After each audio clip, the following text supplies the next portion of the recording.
Pessoal, só para aquecimento, vamos iniciando. Sabe qual é aquela apresentação que a gente sempre faz? Não é? Nós vamos iniciar pelos alunos para saber. Aqui, vamos iniciar com o pessoal da manhã. Quem daqui veio participar do nosso seminário e é do período da manhã? Fiquem de pé, por favor. Pessoal, aplausos para o pessoal da manhã. Certo?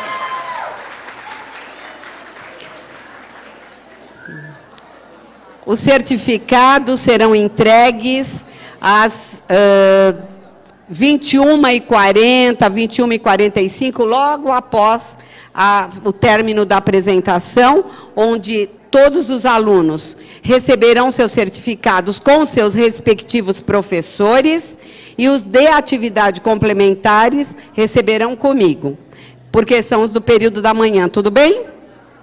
Certo.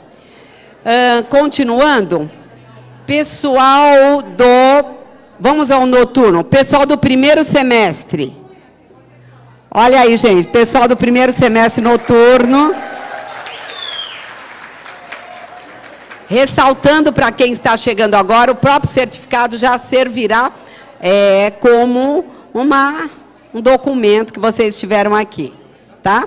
Não como atividade complementar, porque vocês estão em horário de aula. Segundo semestre, cadê o segundo semestre do curso? Gente, palmas para essa galera bem animada. Bom.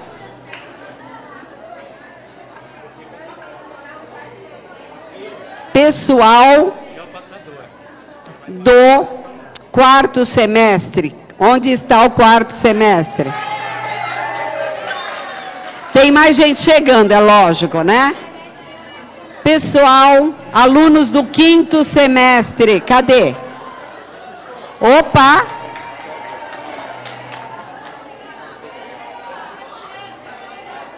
Eu só queria saber se vocês estavam aí. Levantem-se, terceiro semestre.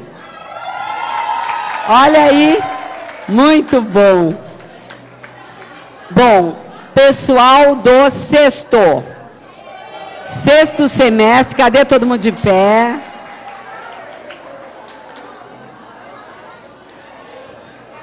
O sétimo semestre. Gente, o que é isso? Como são animados. Será que essa alegria é porque estão saindo? Falou.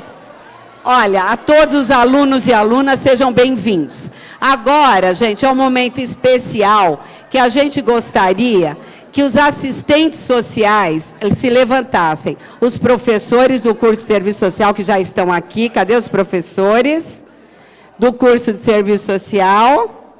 Cadê aquele? Eu posso saber para você sentadinha? Professores do curso. Cadê? Os outros estão chegando. Palmas para os professores que aqui estão.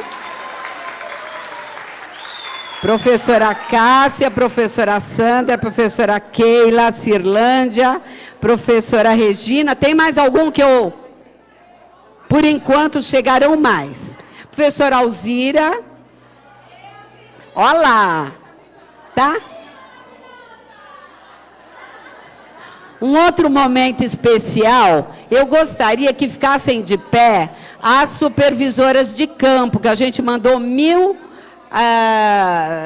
recados pedindo para que elas viessem. Eu queria que quem for supervisora de campo de estágio do curso de Serviço Social, tem alguma supervisora de campo? Opa, olha aqui, palmas para ela.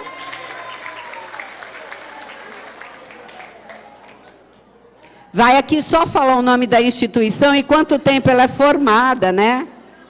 E onde ela se formou também, isso é legal. Meu nome é Célia e eu estou na Associação Caritativa da Paróquia Nossa Senhora de Fátima, na Vila Fátima. Eu sou da turma aqui da ONG de 2009. Me formei em 2009. Vocês viram? Hoje ela é supervisora e nossa ex-aluna, tá? Mais uma supervisora chegando, a Miriam. tá? Depois da fala dela, a gente realmente inicia. Boa noite a todos. É um prazer muito grande estar aqui com vocês hoje. E eu só queria deixar um recadinho para vocês, alunos. Quando eu estava fazendo o curso, eu me formei junto com a Célia. Isso. Às vezes tinha algumas aulas que eu falava, caramba, quando que eu vou usar isso que esse professor está falando? Eu acho que não, eu acho que ele surtou, ele está viajando e tal. Olha, gente, posso dizer a vocês com muita certeza, eu estou ali, sou assistente social na Casa de Davi, e a cada dia parece que eu recobro, eu ligo uma fala de um professor ou outro no meu cotidiano. Então, aproveitem esses momentos, valorizem os professores, por mais que vocês discordem da fala dele. Em algum momento vocês vão usar. Sou muito grata a todos os professores que me ajudaram muito. Uma boa noite a todos. Falou. Obrigada, Miriam. Pessoal, eu acho que assim, já pelo adiantado da hora, tem mais alguém que eu não tenha colocado? Porque assim, daqui para frente a gente já vai entrar no específico e assim, sejam bem-vindos todos e todas para esse momento tão especial que é o nosso evento de hoje. Eu quero dar as boas-vindas. Vamos lá?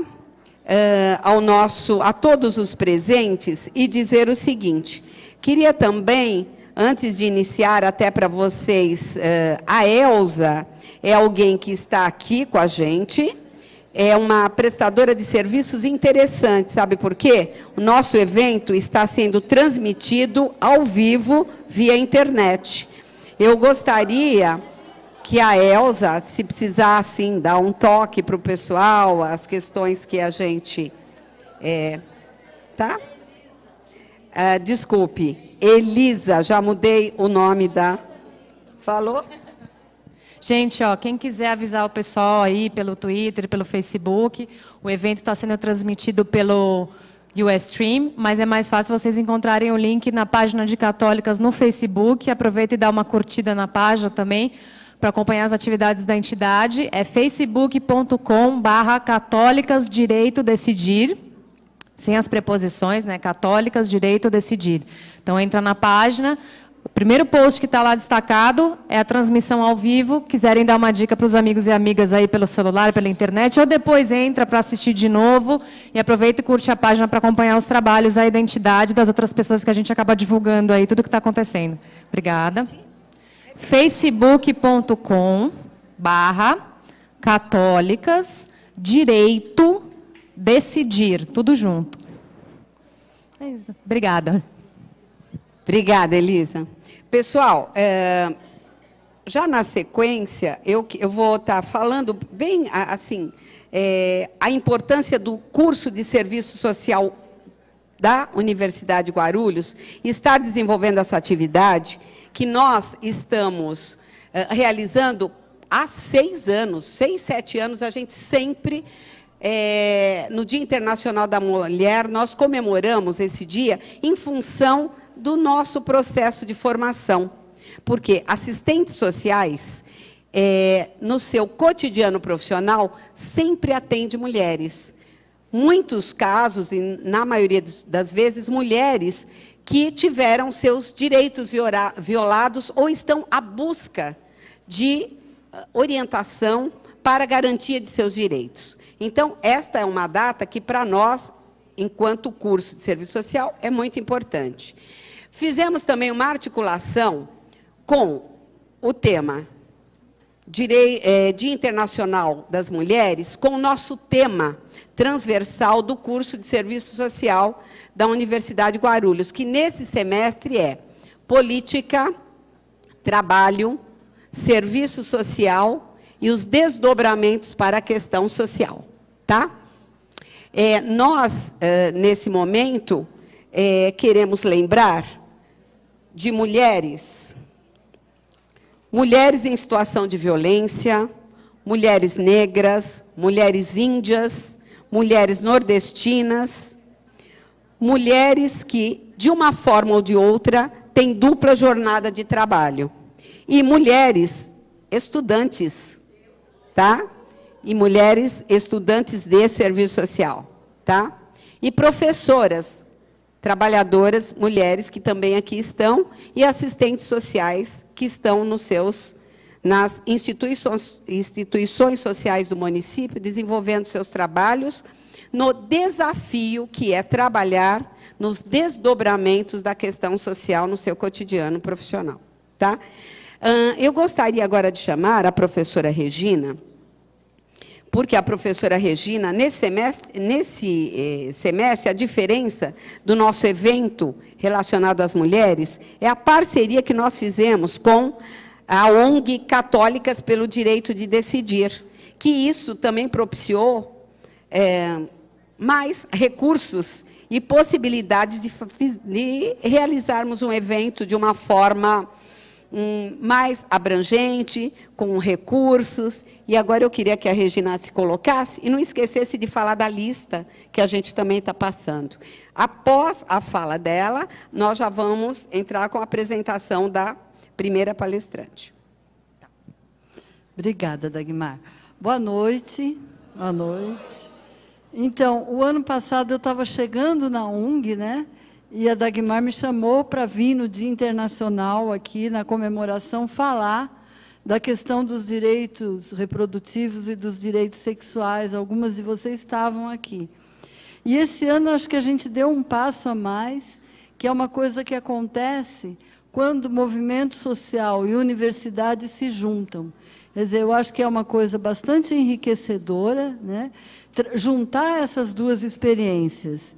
E eu acho que para o serviço social, então, nem se diga. Quer dizer, eu acho que para a atuação profissional da gente, como assistente social, a atenção com o movimento social é fundamental, né? E o que nós fizemos foi isso. Quer dizer, a gente obteve uma possibilidade de projeto da Secretaria Especial de Política para as Mulheres, do atual governo, que é coordenada pela doutora Eleonora Menecucci, né, e que nos facilitou essa possibilidade de fazer esse evento, que já tem uma tradição, mas com um pouco mais de recurso, qualificando, né? Então, o que eu vim só é dizer aqui que é uma alegria para mim, porque desde a UNG, como professora da UNG, mas também desde a ONG Católicas pelo Direito de Decidir, na qual eu estou já há 20 anos, poder fazer essa atividade juntas e fazer um agradecimento assim forte para a SPM, que é a secretaria que nos ajuda, para a direção do curso de serviço social, né, a Dagmar e a Keila, a professora que está ali, que também faz parte da direção, e a todas vocês que vieram, o pessoal que veio da manhã, né, e de uma maneira muito especial também para a doutora Maria Rosa Lombardi, que a Dagmar em seguida vai apresentar. Eu só queria dar o recado das listas, que é o seguinte: a gente precisa entregar para um relatório depois, prestando contas para quem financiou, que é a SPM, com os nomes de vocês e os números de CPF. Então, a gente vai passar várias listas, porque depois elas exigem que a gente entre no sistema com o número do CPF. Então, eu vou pedir para vocês colocarem, por favor, a gente vai passar várias e depois vocês entregam para a gente. Tá bom? Então, muito obrigada e boa noite para todas nós. Opa.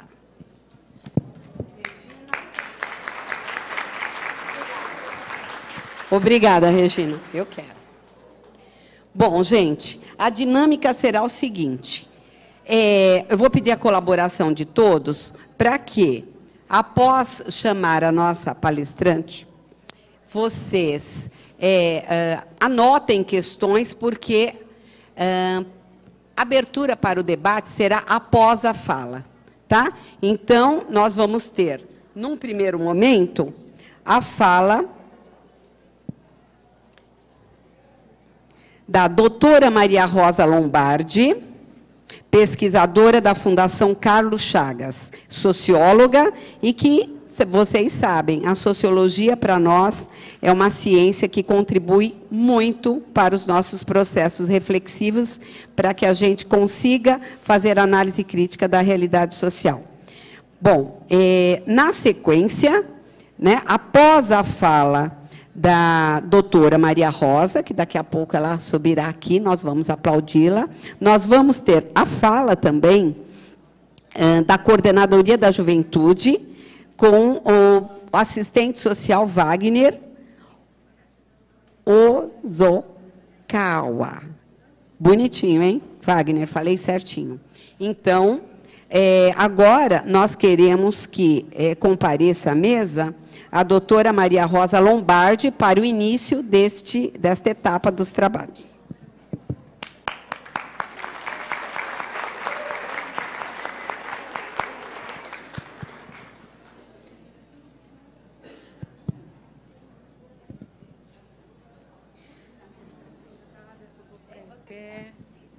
Boa noite para todos e todas, mais todas do que todos, né? Até eu me acertar se eu vou ficar sentada, em pé, vai demorar um pouquinho, mas faz parte do show. Então, em primeiro lugar, queria agradecer à Universidade de Guarulhos e à diretora do curso de Serviço Social, a Dagmar, e, sobretudo, a Regina pelo convite. O convite, de fato, foi dirigido à Fundação Carlos Chagas, que já há 40 anos desenvolve pesquisa sobre feminismo, mercado de trabalho. Então, tem uma tradição muito grande nessa área, e por isso a gente é conhecido. Durante muitos anos, durante 10 anos exatamente, eu, junto com Cristina Bruschini, fizemos um banco de dados sobre o trabalho das mulheres, que esteve no ar. Ainda está no ar, mas não atualizamos mais. A Cristina faleceu este ano, então ficou como homenagem a ela esse banco que tem estatísticas de 10 anos sobre o trabalho das mulheres. Independentemente disso, a gente continua na luta, né, nos estudos. E, em função do convite, eu pensei que seria interessante, do convite e do tema transversal que vocês têm esse semestre, né, trazer para vocês dados bastante recentes sobre o mercado de trabalho no Brasil, né, com o recorte de gênero, raça, e deixar um pouquinho de tempo, mais para o final da apresentação, para falar um pouquinho sobre os lugares de gênero no mercado de trabalho. Então, na medida em que eu for falando, se vocês tiverem talvez alguma dúvida muito que atrapalhe o entendimento, seria bom esclarecer. Se não, como disse a Dagmar, a gente deixa as questões para o final, né? Muito bom. Então, deixa eu ver se eu acerto aqui. Isso.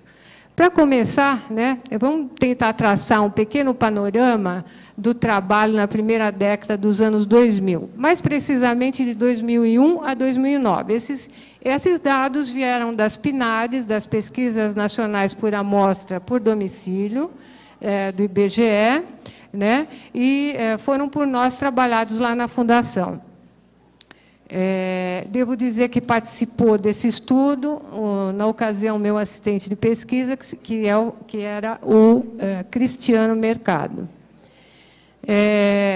O importante que a gente deve perceber nesses 10 anos, vocês são muito jovens, mas certamente é a gente que se lembra de como eram, no final dos anos 90, começo dos anos 2000, como é que era difícil conseguir emprego, né? No Brasil. Mas isso foi se alterando ao longo dessa década. Tanto que, em 9 anos, a gente teve um crescimento muito grande da ocupação. Bom, o que é considerado ocupação pelo IBGE, né? São as pessoas que se declaram trabalhando e aquelas que estão ativamente procurando emprego. Então, esses são considerados ocupados. Então, durante esses 9 anos, a ocupação total no Brasil cresceu quase 23%. Isso é visível, né? Cada vez mais a gente vê pessoas trabalhando em empregos. Os jornais dizem isso todo dia, você tem um crescimento da atividade econômica, um crescimento do emprego, e perdura até hoje essa situação.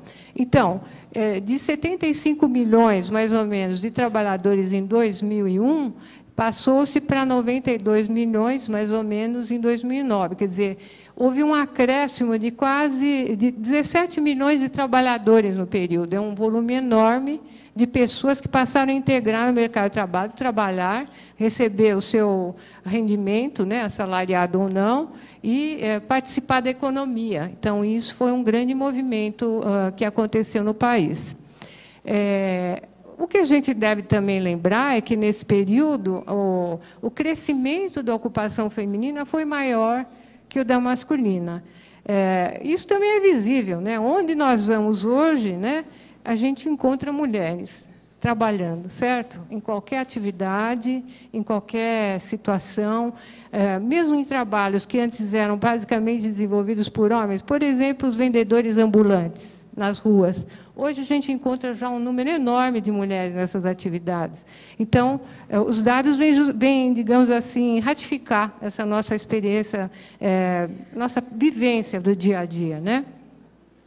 E é bom lembrar que entre 2003 e 2004 é que houve a virada, digamos assim, de um momento onde havia baixa do emprego, baixa da atividade econômica, para uma situação mais virtuosa de inclusão das pessoas no mercado de trabalho. Foi exatamente no primeiro mandato do governo Lula, certo? 2003, 2004. Nesse ano, a coisa foi tão... Essa reversão de desemprego ou falta de colocação no mercado de trabalho para a colocação mais plena foi tão intensa que só nesse ano aconteceu 25% do crescimento da década toda, quer dizer, foi um momento muito especial.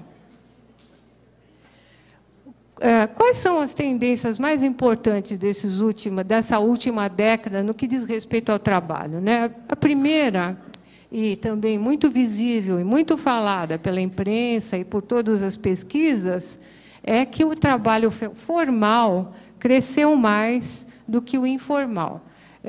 Eu não sei se é de conhecimento corrente essa diferenciação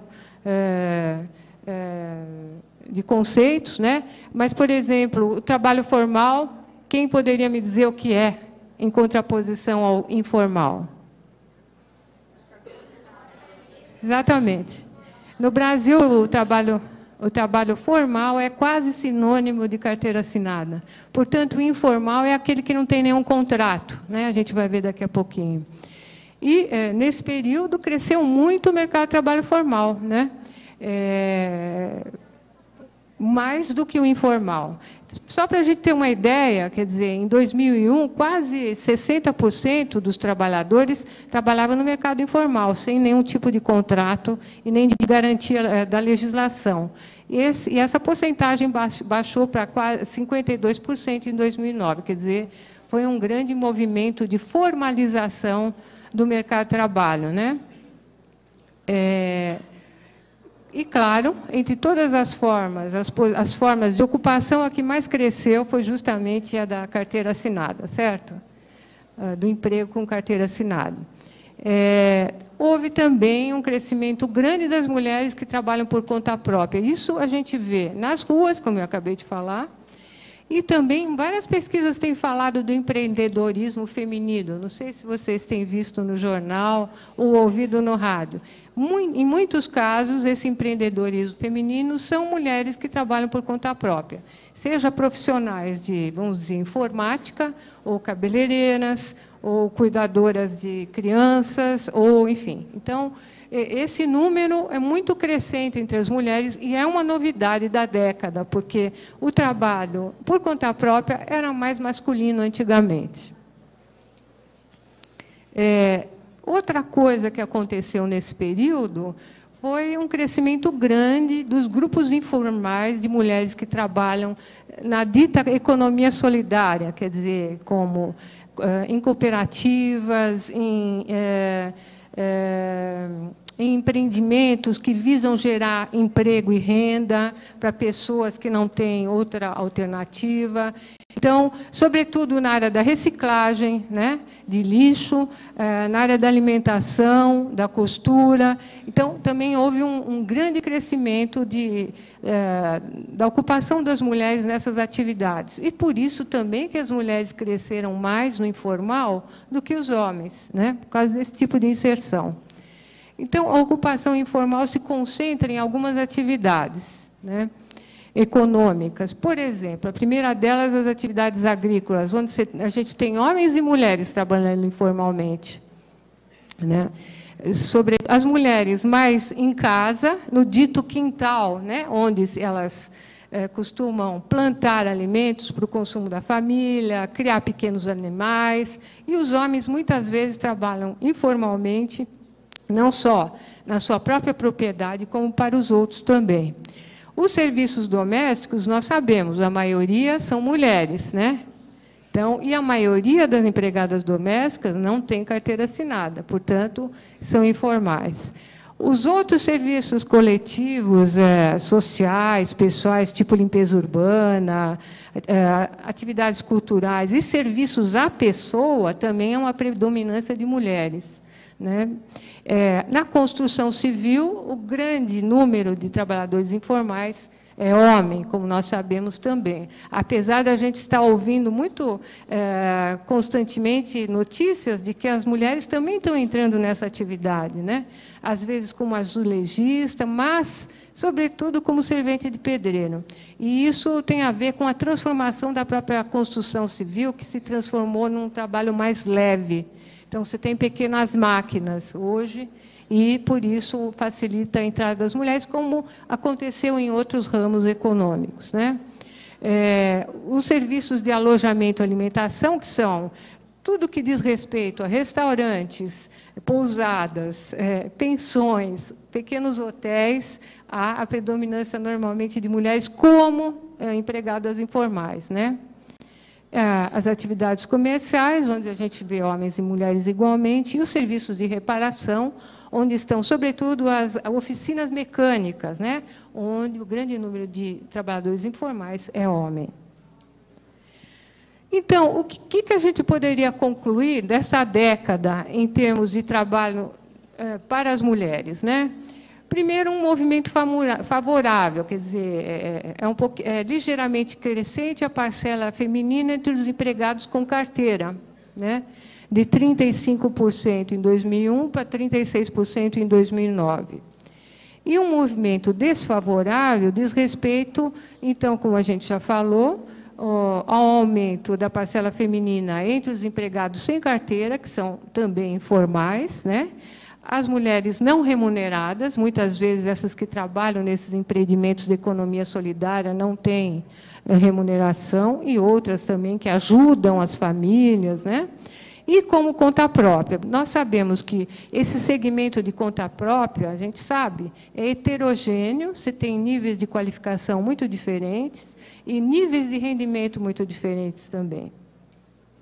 Então, do ponto de vista da força de trabalho feminina, o movimento foi contraditório. Ao mesmo tempo que foi positivo, porque houve um ingresso maior de mulheres no mercado de trabalho e aumentou o número delas como empregadas com carteira, também a desigualdade de gênero acaba se reforçando, porque entre os informais, o maior crescimento do trabalho foi o trabalho feminino.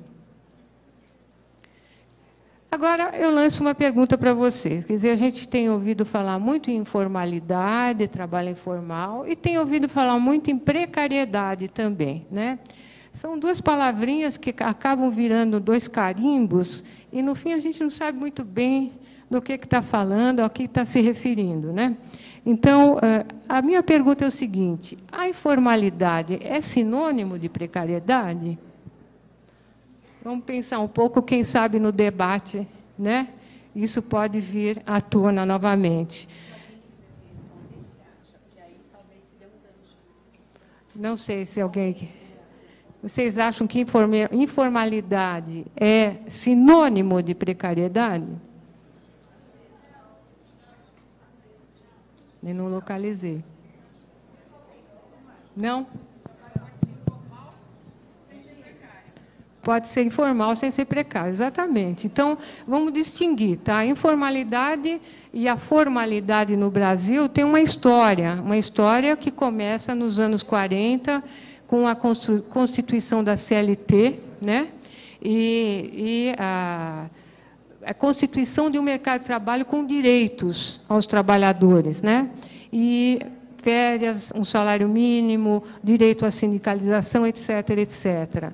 E, desde aquele momento, como vocês bem falaram, a formalidade ficou associada a ter carteira assinada. Primeiro eram os funcionários públicos, depois essa possibilidade foi estendida aos trabalhadores urbanos, em geral, e, nos anos 60, apenas aos trabalhadores rurais. Quer dizer, foi um processo de constituição de direitos do trabalho, né? Então, só para a gente localizar. Vamos voltar à palavra de precariedade, a palavra precariedade. Acho que eu queria falar sobre isso. Pode, um minutinho? Pois não. Porque, assim, o serviço social estuda muitos movimentos, movimento da sociedade civil, e a CLT é um dos movimentos, apesar da época histórica que ele foi constituído, quer dizer, tem um movimento do trabalhador para a garantia dos seus direitos legais, né? Então, essa é uma questão que, para nós, é um impasse, né? Porque é uma profissão que discute direitos, né? E, efetivamente, a gente trabalha com a questão da violação de direitos no cotidiano, porque a gente discute a vulnerabilidade, né, de cidadãos e cidadãs trabalhadoras que não têm seus direitos garantidos. Então, para nós, realmente é um impasse essa questão. Porque a coisa estaria assim, para você ter a garantia dos seus direitos, né, você teria que não ter, talvez, os benefícios sociais que foram historicamente discutidos e garantidos. Eu não sei se isso aparece na pesquisa e como nós poderíamos estar ampliando essa discussão, porque para nós isso é fundamental. Tá? Realmente, para todos os brasileiros, isso é muito importante, né? Era o governo Vargas, né? E a instituição do direito do trabalho, na verdade, aconteceu nesse regime de exceção no Brasil. Mas nós temos essa herança até hoje, muitos ainda pretendem hoje alterar esses direitos, ele vem sendo alterado no decorrer do tempo, flexibilizados, né, na verdade. E o que eu queria dizer é o seguinte, talvez esclareça um pouco, quer dizer, o que nós estamos considerando como informal aqui, nessa pesquisa, quer dizer, o próprio conceito de informalidade ele é um pouco polêmico, não existe uma definição única entre os estudiosos do campo do trabalho sobre a questão da informalidade. Mas, e cada um, de fato, ao fazer as suas pesquisas, faz um recorte. E, sobre os dados quantitativos, o nosso recorte desse estudo foi considerar como trabalho informal os empregados sem carteira de trabalho, os empregados domésticos sem carteira, porque os com carteira passaram para o formal, os conta própria, que são pessoas que trabalham por conta própria sem nenhum tipo de registro, né, ou contrato.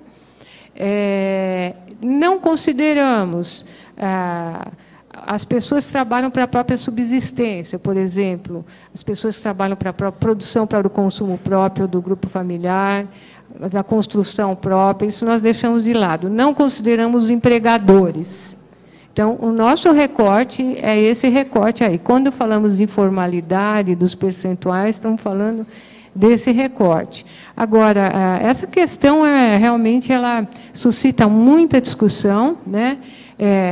Porém, o que, digamos assim, o entendimento mais recente sobre essa questão da formalidade e da informalidade é que, no momento atual do capitalismo, com a acumulação flexível, nós temos uma mistura dessas situações. Então, as próprias empresas, a partir dos anos 90, com a reestruturação produtiva, elas externalizaram uma série de atividades que faziam, terceirizaram uma série de atividades. Muitas dessas atividades foram terceirizadas para outras empresas que contrataram os seus funcionários, mas, no decorrer da cadeia produtiva, você vai parar no trabalho a domicílio, em domicílio, muitas vezes. Então, o que se considera hoje, o que se entende hoje, é que a informalidade está no coração mesmo da formalidade. Quer dizer, você não tem mais dois setores separados e, digamos assim, contraditórios, como se entendia que eram nos anos 70 e 80. Na verdade, com a flexibilização dos direitos, né, do trabalho, a informalidade está incluída dentro do trabalho dito até formal e protegido, porque você tem uma série de outros tipos de vínculos de trabalho acontecendo de forma legalizada. Então, isso é uma discussão um pouco densa, que eu acho que a gente poderia até fazer no debate em uma outra ocasião, porque realmente ela é muito candente, ela está no coração mesmo das questões hoje em dia.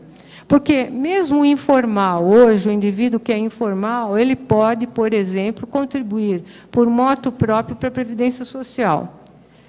Né? Então, bom, esse indivíduo ele é formal ou não é? Ele é informal, deixou de ser formal. Então, há uma questão aí um pouco, uma zona um pouco cinzenta e uma série de discussões acontecendo em torno dessa questão. Eu não sei se ele responde. Bom, mas o que a gente costuma considerar como precariedade? Né? O grau de instabilidade no trabalho. Quer dizer, eu posso trabalhar, fazer pequenos trabalhos, termina um, eu posso ter outro, eu posso não ter outro, ou eu posso ter uma instabilidade, eu posso estar trabalhando num trabalho continuamente, mas eu tenho uma instabilidade porque eu não sei se eu vou continuar nele ou não, se vão me despedir ou não. Quer dizer, existe um grau de instabilidade que pode levar, que leva à precariedade, porque tem reflexos na psicologia do trabalhador, né? Certo? Não só na sua vida econômica, mas na psicologia também. Então, quanto mais instável for esse vínculo de trabalho, a gente poderia dizer que ele é mais precário. Outro indicador clássico de medição da precariedade é o grau de controle dos trabalhadores sobre as próprias condições de trabalho, dos salários e dos ritmos de trabalho. Vamos voltar ao mesmo exemplo, quer dizer, o indivíduo que tem dúvida se vai permanecer ou não no trabalho, mesmo que seja um trabalho regular, e até formal, mas que lhe é solicitado continuamente um aumento de produção, um ritmo mais acelerado, ele não tem controle, certo, sobre o seu próprio trabalho. De fato, ele procura atender o patrão com medo de ser despedido, tá certo? E, no caso das pessoas que trabalham picado, um trabalho hoje, outro trabalho amanhã, esse controle não existe, né? Nem sobre o ritmo, porque o autônomo, por exemplo, há uma ilusão a respeito de trabalhar por conta própria ou ser autônomo. Eu sou meu próprio patrão. Mas, às vezes, você tem tanta requisição de trabalho que você não consegue realizar. Como também você tem períodos que você não tem nada. Então, há uma instabilidade, aí é uma falta de controle pessoal sobre as suas condições de trabalho. Um outro indicador, como nós já falamos, é a presença de um tipo de contrato qualquer que lhe proteja, né? E os rendimentos, né? Os rendimentos, normalmente, como a gente vai mostrar aqui, são menores entre os informais, né? Mas o que a literatura costuma considerar como precário é a conjunção de todos esses fatores, pelo menos em algum tipo de grau, né? Em algum nível. Então, a informalidade ou a ausência de algum tipo de contrato seria apenas uma das características da precariedade. E, como bem lembrou a senhora aqui, quer dizer, não necessariamente o informal é precário, né? Por exemplo, um especialista em cálculos de estruturas de pontes ou de plataformas de petróleo que trabalha autonomamente. Será que ele é precário? Certamente não, né? Ele está usando a sua expertise, está sendo, certamente deve cobrar o que acha que deve. Então, as situações são muito particulares, a gente não pode tomar como regra geral. Bom, então vamos comparar um pouquinho o trabalho formal com o informal. Quais as características de um, quais as características do outro, em cima dessa pesquisa com os dados da PNAD, né? Primeiro, em termos de jornada de trabalho, a dos informais são menos padronizadas, quer dizer, eles podem trabalhar a qualquer horário, fim de semana, né? E mais flexíveis que os ocupados do setor formal. Os diferenciais de gênero, quais são, nesse caso, da jornada de trabalho? As mulheres informais, geralmente, elas trabalham mais em meio período, em períodos reduzidos, né? Enquanto que para os homens o efeito é contrário, quer dizer, os informais eles trabalham longas jornadas, até mais longas do que os formais. Então, parece que há um efeito diferente, segundo o sexo do trabalhador. Ao mesmo tempo que facilita para as mulheres trabalharem meio período, certo? Também aumenta, digamos assim, a jornada de trabalho dos homens.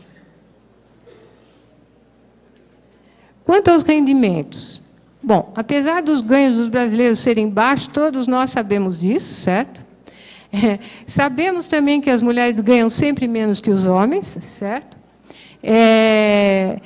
O que a gente conclui, o que esse estudo concluiu, em cima de outros que já tinham concluído a mesma coisa, é que os informais ganham menos do que os formais. Quer dizer, as pessoas que estão fora das empresas formalizadas, que não têm contrato, que não estão protegidas por uma legislação, por um contrato coletivo de sindicatos, etc., acabam ganhando menos, né? Então, tem alguns valores de hora aí, como exemplo, né? Lembrando que os campeões dos baixos salários só poderiam ser os trabalhadores domésticos, né? Lembrando que são as trabalhadoras domésticas, é uma categoria feminina, né? Seguido dos empregados sem carteira, né? Porém, trabalhar por conta própria, apesar de você ter jornadas mais longas e também falta de proteção legal, lhe permite aumentar um pouco os rendimentos. Isso para ambos os sexos. Se a gente for analisar os rendimentos segundo raça, cor e sexo, a gente tem as seguintes conclusões. Os ganhos dos brancos, né? Tanto no formal como no informal, são invariavelmente maiores que os dos negros e indígenas, sempre, né? A diferença de rendimento hora entre homens e mulheres brancos é mais expressiva que a diferença de rendimentos observados entre negros e indígenas dos dois sexos. Ou quer dizer o seguinte, não sei se está tão claro, mas eu vou repetir. A diferença de rendimento entre homem negro e mulher negra é menor do que a diferença de rendimento entre homem branco e mulher branca. Então, isso nos leva a concluir, como também outros estudos já concluíram, que no mercado de trabalho, a raça, a cor, ela é mais determinante para, digamos assim, no sentido perverso de obter menores salários do que o sexo. Então, essa é uma relação bastante perversa, se a gente lembrar que negros e pardos eles tiveram, historicamente, uma defasagem educacional que começa a ser, digamos assim, revertida agora. Apenas começa. Então, como também os ganhos têm muita ligação com a escolaridade, os anos de estudo, essa é uma das possibilidades de explicação, além do preconceito, né? Puro e simples. O rendimento segundo os anos de estudo e sexo. Então, sabemos também que as mulheres, mesmo mais escolarizadas que os homens, ganham menos que eles, né? Isso também já é regra, né? E a desigualdade de ganho entre os sexos, considerados os mesmos patamares de instrução, é mais marcada no setor formal do que no informal. Portanto, não é à toa que tem uma grande inserção de trabalhadores no mercado informal. Aqueles que têm menos condições de disputar postos melhores, salários melhores, acabam se localizando no informal. Bom, quem são essas pessoas? Quem são esses trabalhadores? Há diferença de perfil entre os trabalhadores formais e os informais? Uma coisa que a gente verifica é que o mercado formal é mais branco que o informal. No informal, predominam pretos e pardos, certo? Portanto, é mais negro. O conceito de negro no IBGE é uma somatória de pretos e pardos, né? E, claro, como já falamos, as maiores concentrações de negros, tanto homens como mulheres, estão entre os trabalhadores domésticos informais. Quanto à idade, né? No informal você vai ter trabalhadores um pouco mais velhos, seja porque eles saíram do formal e passaram para o informal e continuaram trabalhando, seja porque estão nessa atividade há muitos anos e ali permaneceram, né? Ou porque estão aposentados e a aposentadoria não dá, né? Então, continua a se trabalhar sem vínculo. Então, os trabalhadores informais mais velhos são frequentes entre os conta própria. Quantas pessoas a gente ouviu falar? Bom, agora que eu vou me aposentar, eu vou abrir meu próprio negócio. Tá aí um exemplo, né? É isso. Quanto à escolaridade, o que é muito impressionante é esse corte de escolaridade entre o mercado formal e informal, tá? Então, se a gente considerar as pessoas, os trabalhadores que têm, no mínimo, ensino médio, no mercado formal, 70% das ocupadas e 53% dos ocupados têm ensino médio. Isso, no informal, vale 35% e 24%. Quer dizer, o corte de escolaridade é claro ali. Raça, escolaridade, né? E idade também, porque no mercado formal você tem cortes de idade e expulsão das pessoas mais velhas, né? Então, eu acho que chegamos aqui, para não cansar muito vocês, a segunda e última parte dessa palestra, que seria discutir um pouquinho, muito superficialmente, um dia, se você quiser, a gente pode até vir falar mais profundamente, mas sobre os lugares de gênero no mercado de trabalho, né? Então, se a gente olha essas estatísticas e se a gente observa as pessoas à nossa volta, a gente vai ver que existem lugares para homens e lugares para mulheres no mercado de trabalho, né? Não só no mercado de trabalho, mas também nos cursos de formação que preparam para o mercado de trabalho. Então, nós aqui somos um exemplo, né? Então, assistentes sociais é uma profissão feminizada, a grande maioria é mulher, né? As dentistas, a grande maioria é mulher, né? Os engenheiros, a grande maioria é homem, né? Então, a gente consegue localizar, até de senso comum, essas grandes tendências. Mas é importante lembrar que essas relações de gênero ou de sexo e a divisão sexual do trabalho, elas compreendem, então, dois critérios, dois princípios. O primeiro é a separação.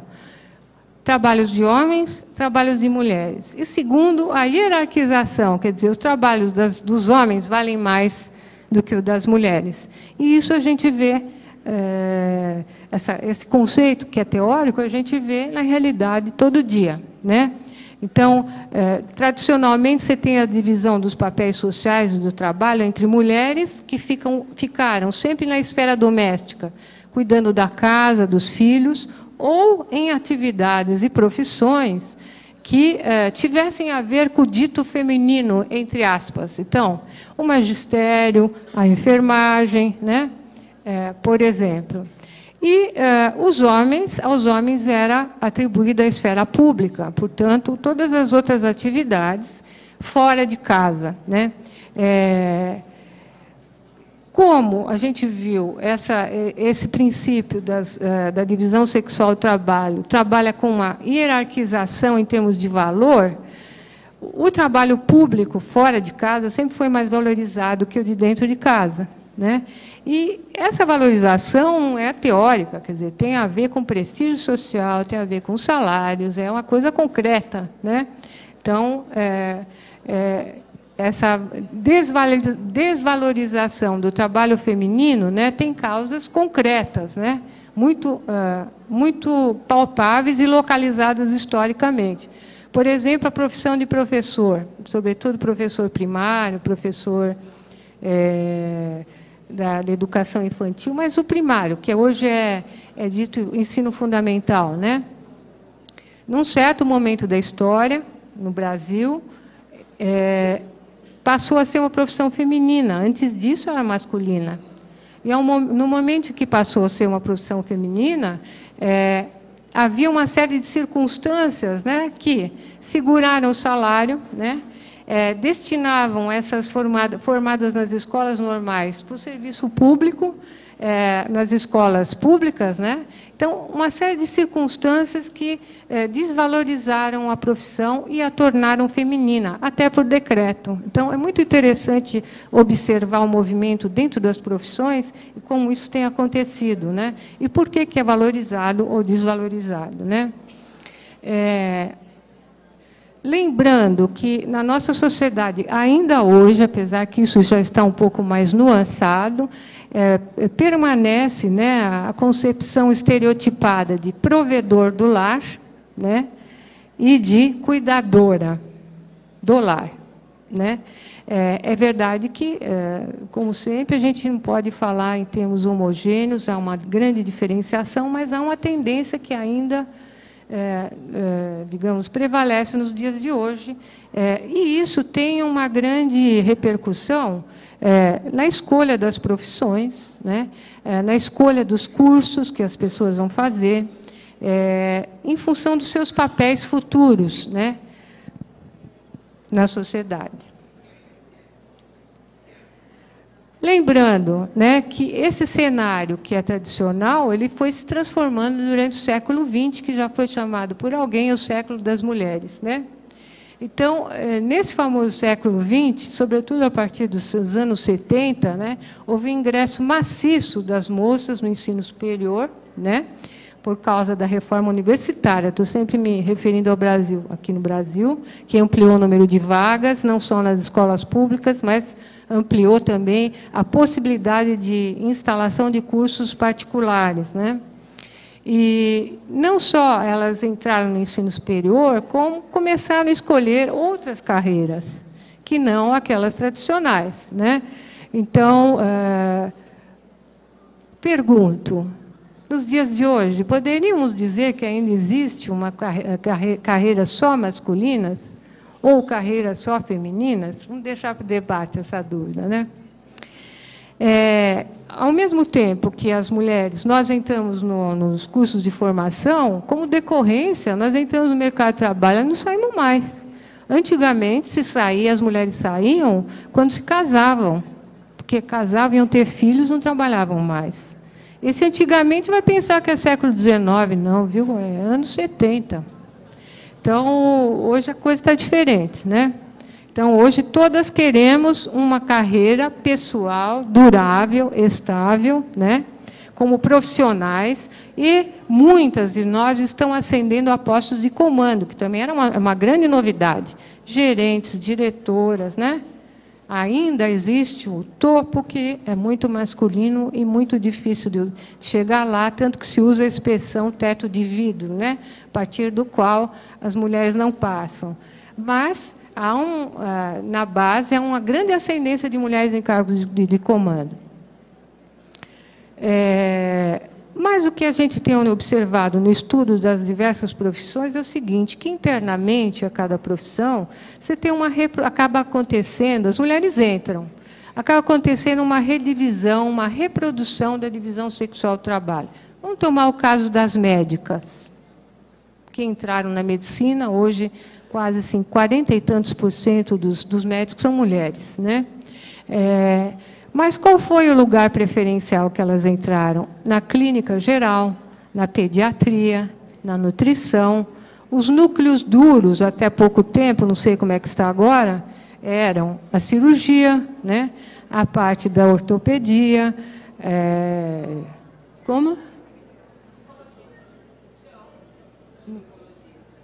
Ginecologista, exatamente. Então, quer dizer, o que está acontecendo aí? Quer dizer, há uma entrada das mulheres, sem dúvida, nas profissões, mas lá dentro se reproduzem novos espaços de gênero, de homens e mulheres, né?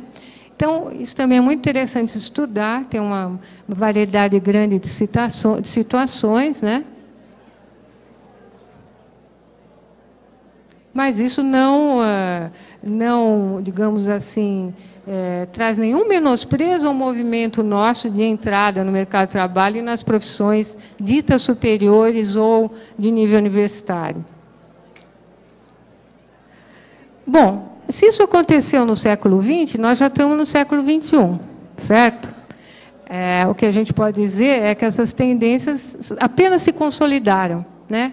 Nós continuamos com as mesmas tendências consolidadas nesse século, em função de várias situações. Por exemplo, mudanças demográficas, né? Quer dizer, antes de eu falar isso, eu quero dizer o seguinte: continuam existindo profissões femininas, sobretudo as voltadas para o cuidado, né? E para o ensino. E isso, na minha opinião, tem um substrato real, né? Que é a transformação que aconteceu nas famílias, no mundo do trabalho, né? E que leva à permanência das mulheres nessas profissões, né? Em primeiro lugar, se a gente pensar que a população envelheceu e continua envelhecendo, né? Segundo, as famílias diminuíram. Você tem cada vez mais famílias nucleares ou até unipessoais, uma pessoa só, né? As mulheres saem dos lares para trabalhar em tempo integral, né? O trabalho feminino hoje é indispensável para a família, não é mais complementar ou para comprar cosmético, como era nos anos 50, não, ele faz parte do orçamento, né? Então, é uma outra mudança. Quer dizer, as próprias mulheres querem a sua própria autonomia. Ao escolher uma carreira profissional e se inserir numa carreira no mercado de trabalho, elas estão lutando pela própria autonomia, né? Pelo seu empoderamento, como se diz em alguns lugares por aí. Outra coisa, está havendo mudanças internamente ao casal. Muitas mulheres já não querem mais ser as únicas responsáveis pelo cuidado da família, dos filhos, e tentam dividir essas tarefas com os homens. É verdade que eles são refratários, certo? Os poucos homens que estão aqui devem saber do que eu estou falando. Preferem fazer umas coisas e não outras e tal, mas existe um movimento feminino nesse sentido também. Então, há uma série de mudanças se consolidando e, no meu ponto de vista, são mudanças globais, mundiais, né? Que tendem, eu acho que estão tendendo a valorizar atividades de serviços às pessoas, né?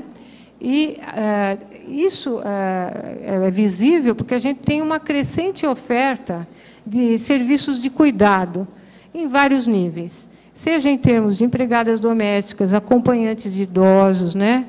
Cuidadores, seja em termos de profissionais mesmo. Você tem um número enorme de psicólogas, fisioterapeutas, dentistas, médicas, como?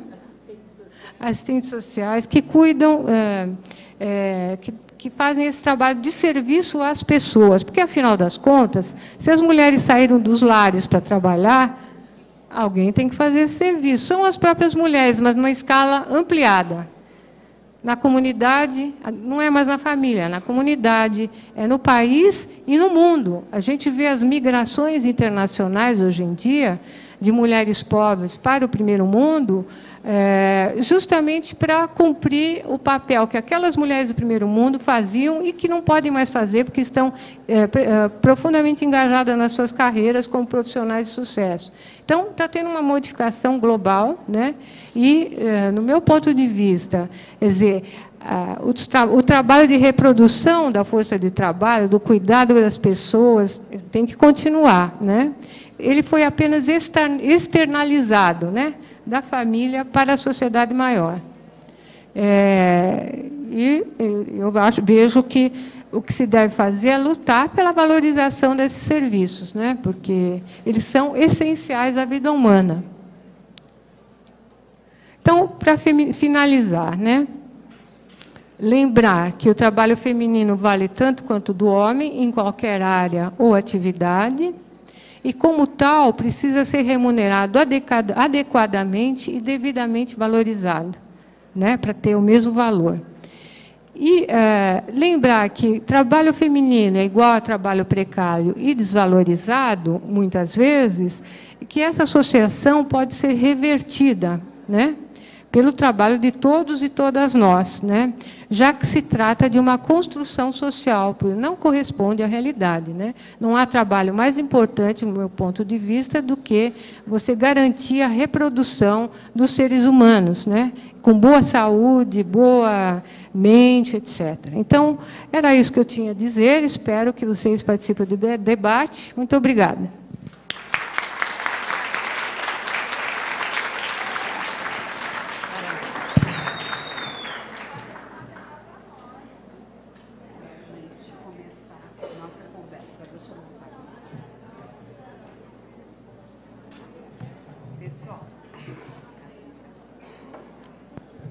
Olha, obrigada, tá?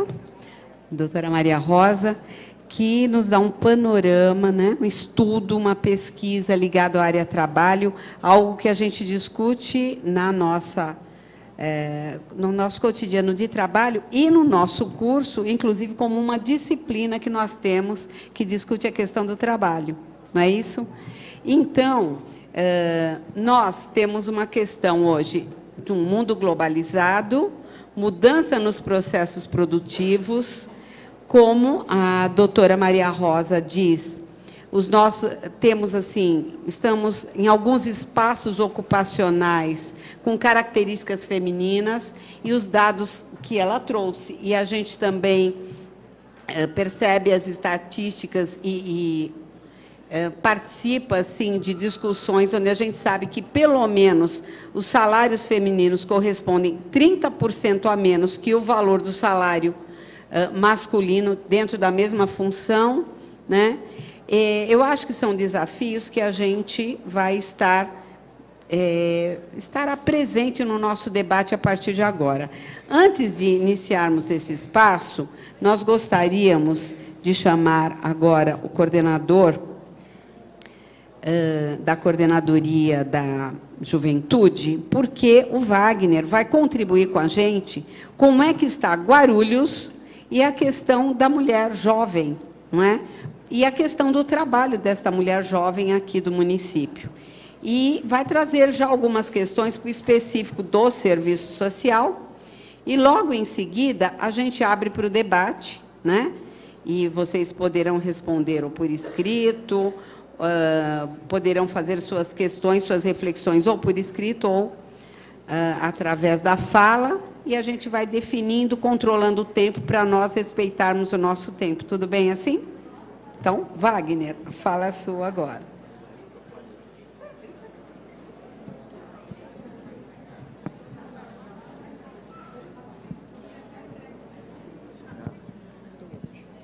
Você prefere? Boa noite. Boa noite às colegas de categoria. Bom, primeiro, agradecer à professora Dagmar aqui, ao curso de Serviço Social, e sempre que nós podemos contribuir para o debate, nós nos colocamos, né? E agradecer à professora Regina, tivemos já a oportunidade, num outro debate, compor a mesa, né? Por conta de ser um mês tão importante, que é o mês da luta das mulheres, né? Eu, de verdade, peço até desculpa, porque no dia de hoje eu só vou mesmo compartilhar os dados com a professora Maria Rosa, com a doutora Maria Rosa, tá? Dizer que os dados, né, que ela nos apresentou, e tanto o debate, ele casa com o que eu tenho para apresentar a vocês, e dessa vez não vou ficar para o debate, eu só vou trazer as reflexões ou provocações, porque o dia de hoje está concorrido de reuniões. primeiro lugar, dizer que a Coordenadoria da Juventude é um órgão da Prefeitura de Guarulhos, diferente em outros municípios. No Brasil, aqui é um órgão de gestão municipal que pensa especificamente as políticas públicas de juventude. E por que nós temos esse debate? Nós já fizemos ano passado, trouxemos para cá a companheira Érica para fazer uma oficina, né, numa das turmas, sobre a questão dos direitos das mulheres e fazer essa reflexão principalmente sobre o olhar da jovem mulher. Porque se não bastassem os dados que nós temos aqui no país, nós precisamos considerar que no público jovem, essa relação mercado de trabalho e acesso ao ensino sobre a mulher jovem tem um impacto ainda maior. E para nós, na nossa análise, né, isso só nos apresenta que a questão dos paradigmas do machismo não foram superados, apesar da melhora das condições econômicas e sociais do nosso país hoje. O que eu quero dizer? Que não basta desenvolver a economia sem também enfrentar paradigmas. Por que eu digo isso? Na verdade, tinha uma apresentação, mas eu acho que eu vou dispensar. Nós temos hoje 1 em cada 4 jovens, mulheres, né, que têm filhos. Nós temos aqui, em relação a jovens que estão fora do mercado de trabalho, jovens mulheres, nós consideramos a idade dos 18 aos 24 anos, porque esse dado é do INEP, né?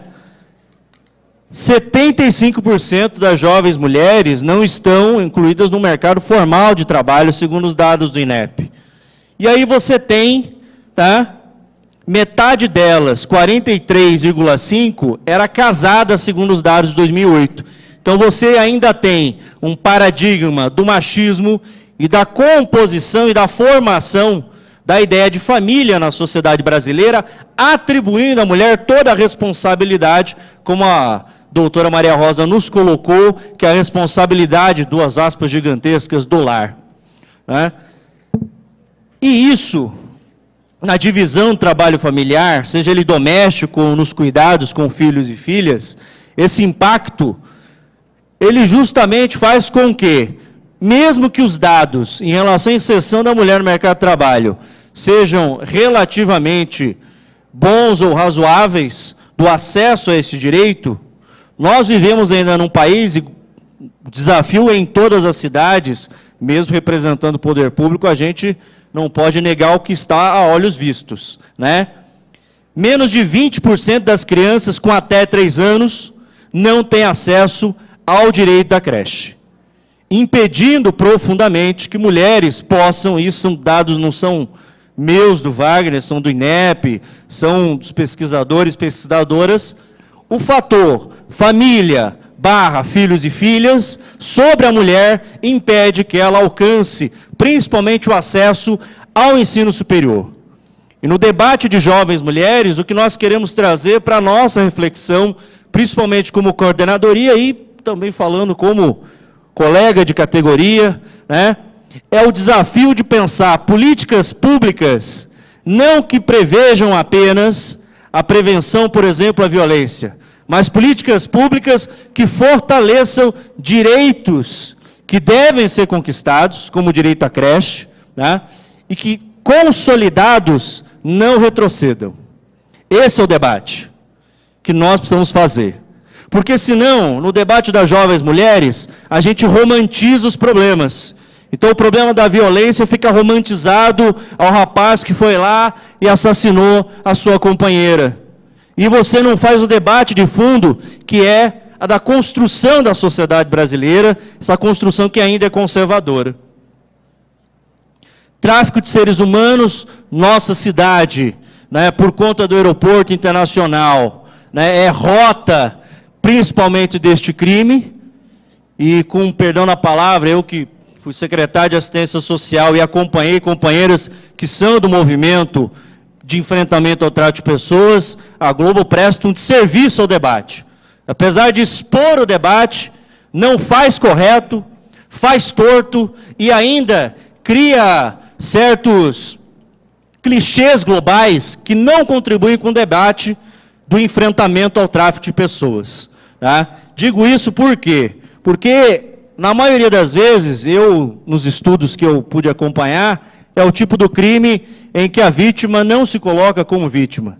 Então, aqui em Guarulhos, nós temos, nos estudos, né, Guarulhos é uma rota de tráfico de pessoas, não quer dizer que mulheres guarulhenses tenham incidência sobre o tráfico, mas mulheres de outros estados, a partir de promessas de emprego ou de melhora de vida, acabam vindo para Guarulhos ou vindo diretamente ao aeroporto internacional para serem viajantes e, no caso, né, no final, em grandes situações de tráfico de seres humanos.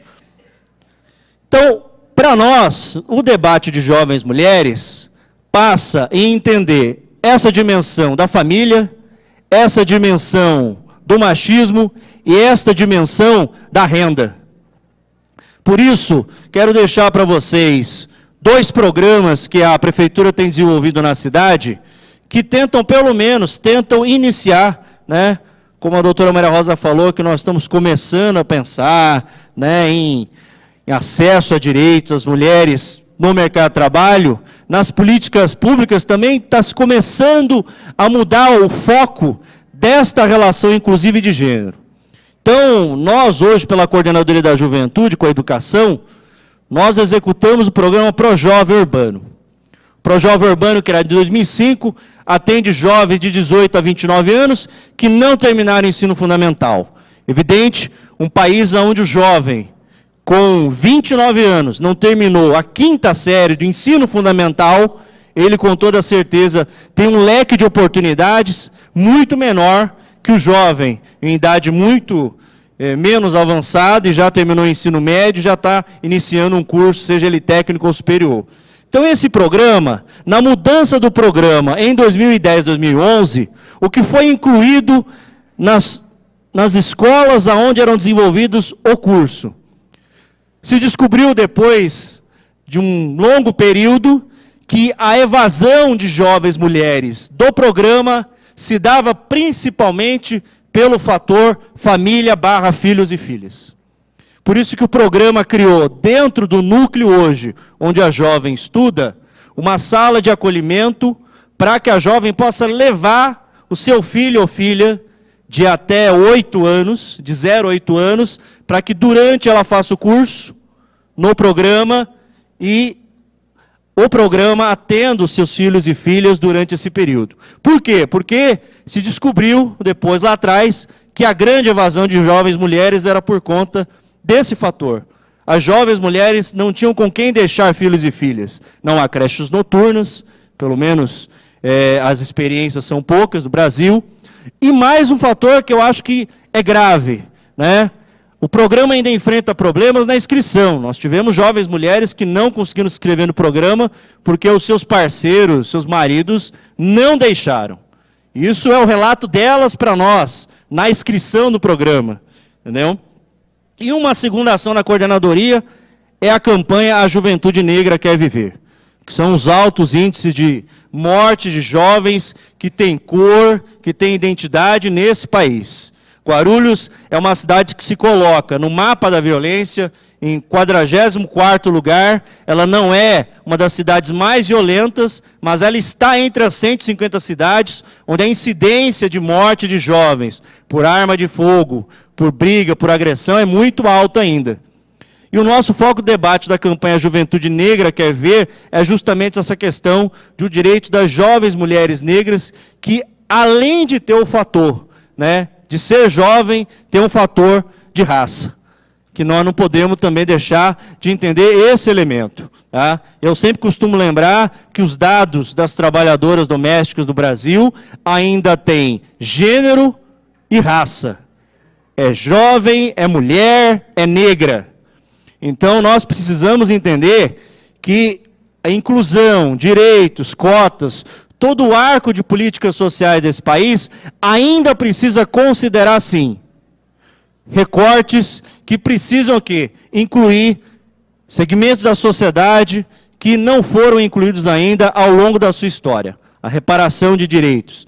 Então, eu trouxe esses dois elementos para concluir em dizer que o papel nosso enquanto profissionais é, principalmente, no nosso local de trabalho, pensar a dimensão da política pública e pensar a dimensão também da pesquisa.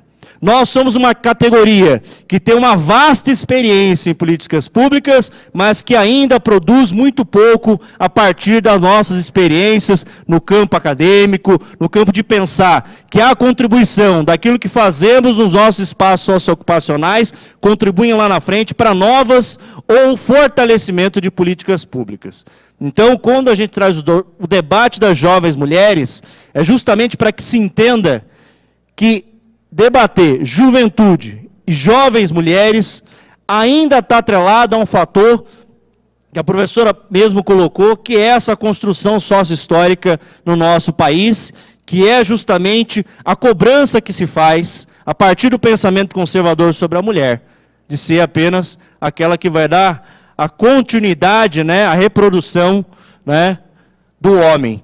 Isso é um fator que nós precisamos combater em todos os lugares. E como profissionais, nós não podemos fugir justamente desse elemento que, para mim, é fundamental ao assistente social.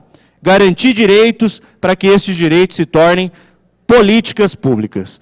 Tá? Eu acho que a nossa breve contribuição aqui, Dagmar, já que esse semestre é todo voltado à discussão do direito ao trabalho, ou do trabalho em si, né? Se a gente puder, num outro momento, também trazer dados da Secretaria do Trabalho e debater em sessão direitos, para mim é fundamental.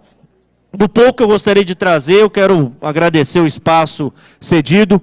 Peço a vocês que façam essas reflexões, principalmente pelo que a doutora Maria Rosa trouxe, mas principalmente pelo que nós trazemos enquanto Coordenadoria da Juventude, porque é verdade também que reproduções de ideologias acontecem fundamentalmente, né, a partir do pensamento conservador nas gerações.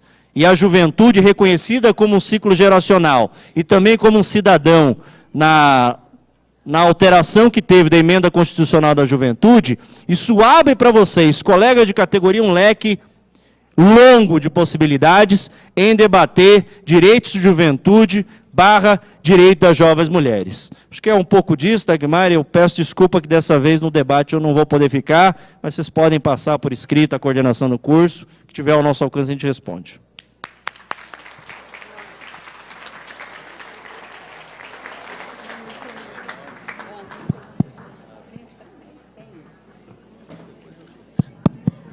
Pessoal, bom, vamos ver que hora temos, porque a gente já vai 9h10. Olha, a gente tem um tempo de refletirmos sobre as questões apresentadas, sobre o nosso cotidiano enquanto mulheres, estudantes, trabalhadoras, em vários espaços aí, e questões que servirão como contribuição para a nossa formação enquanto assistentes sociais. Vamos iniciar as questões. A gente poderia solicitar 3 questões, aí a gente traz para a mesa e vamos fazendo assim sucessivamente. Regina, vamos lá?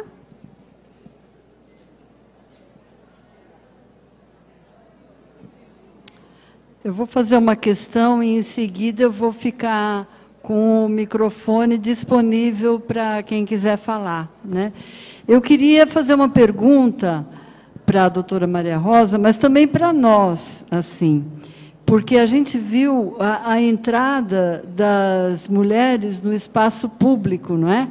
E como cada vez mais nós temos ocupado esse espaço. Eu queria perguntar sobre a entrada dos homens no espaço privado.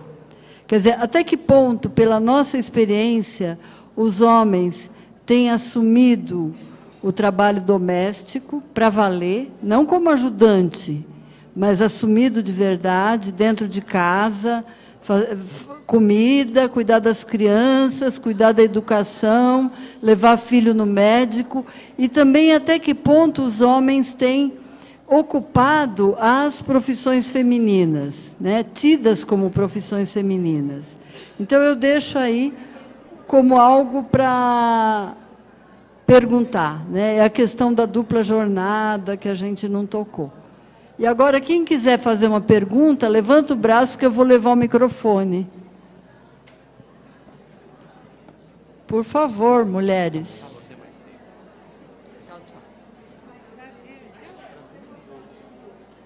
Pessoal, 3 questões e aí a gente... Olha lá. Vamos lá. Uma pergunta. Olha Pergunta ou colocação?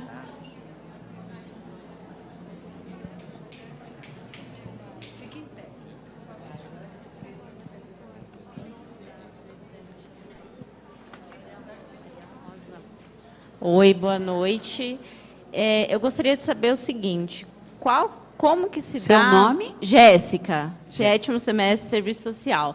Como que se dá a diferença do salário? Que você disse que tem essa diferença entre a remuneração feminina e masculina. Como que é contado, né, essa diferença entre o gênero? Só isso mesmo.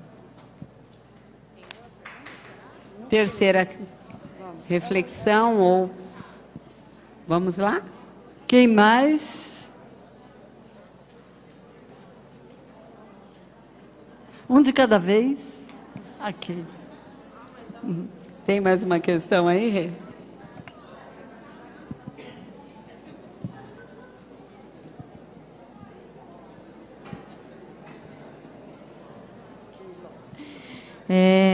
Eu gostaria de fazer uma colocação, né? Eu acho que para os nossos alunos seria muito interessante se a professora pudesse estar explorando, né, essa questão. Acho que você trouxe muito bem essa questão do mercado formal e informal, né? E uma coisa... deixa eu me apresentar. Eu sou a professora Keila, né, do Colegiado de Professores da UNG, e eu ministro a disciplina de Políticas Públicas e Sociais e Pesquisa em Serviço Social.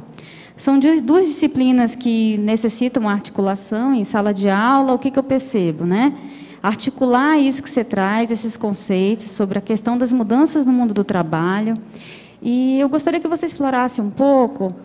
Alguns estudos apontam que hoje a economia solidária é um dos caminhos, né? E que, na verdade, eu sempre discuto que é retomar um pouco o retrocesso na garantia dos direitos, né? Com relação às férias, como foi apresentado, né? E alguns alunos têm o intuito de fazer o TCC sobre essa temática. Então, eu gostaria que você trouxesse, né, como é que está acontecendo esse debate lá na Fundação Carlos Chagas, o que os estudos têm apontado, né? Que contradições são essas? Eu acho que poderia estar contribuindo hoje com a nossa reflexão. Vamos às respostas e depois a gente abre para mais questões, tudo bem?